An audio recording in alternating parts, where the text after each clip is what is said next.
ধনুরাশির জাতক জাতিকাদের ক্ষেত্রে আমি বলে দিচ্ছি, যারা রিলেশনশিপে আছে, কোনো রকম রিলেশনশিপে ছিলেন, কোনো একটা রিলেশনশিপ নিয়ে আপনার প্রচুর স্ট্রাগল, কোনো রকমভাবে আপনার রিলেশনশিপের পজিটিভিটির জায়গাটা আপনি তৈরি করতে পারছেন না, চেষ্টা করছেন যাতে রিলেশনশিপের পজিটিভিটির জায়গাটা তৈরি করা যায়, কোনো রকমভাবে আপনার রিলেশনশিপের জায়গাটা পজিটিভ দিকে আসছে না, আমি মনে করি তাদের ক্ষেত্রে কিন্তু একটা ভালো ভাইবস আসবে, তাদের ক্ষেত্রে একটা যথেষ্ট পরিমাণে গ্রোথ আসার সম্ভাবনা দেখতে পাচ্ছি।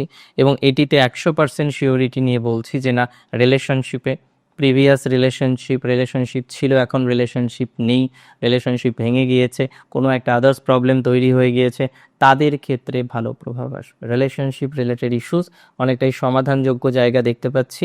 তবে লাভ ম্যারেজের ক্ষেত্রে নয়, যারা লাভ ম্যারেজ করতে চাইছেন এই মুহূর্তেই, দুই পরিবারের মধ্যে একটা বনিবনার অভাব রয়েছে, দুই পরিবারের মধ্যে একটা ডিস্টারবেন্স রয়েছে, দুই পরিবারের মধ্যে একটা সমস্যা রয়েছে, যে সমস্যা কোনোভাবেই সমাধান করতে পারছেন না, তাদের ক্ষেত্রে কিন্তু সময় দিতে হবে। সময় না দিলে মুশকিল হয়ে যাবে। আমি মনে করি যদি সময় দিন সঠিকভাবে, তাদের ক্ষেত্রেও প্রসপ্যারিটি বাড়বে। সময় না দিলে তাদের ক্ষেত্রে এত সহজে জটিলতা কিন্তু মিটবে না, এটা কিন্তু খুব ইম্পর্টেন্ট। সো ধৈর্য শক্তিটাকে বৃদ্ধি করুন, যত বেশি ধৈর্য শক্তিকে বৃদ্ধি করতে পারবেন ততটাই পজিটিভিটির জায়গা আপনার তৈরি হবে, এটা আমি আপনাকে বলে দিচ্ছি।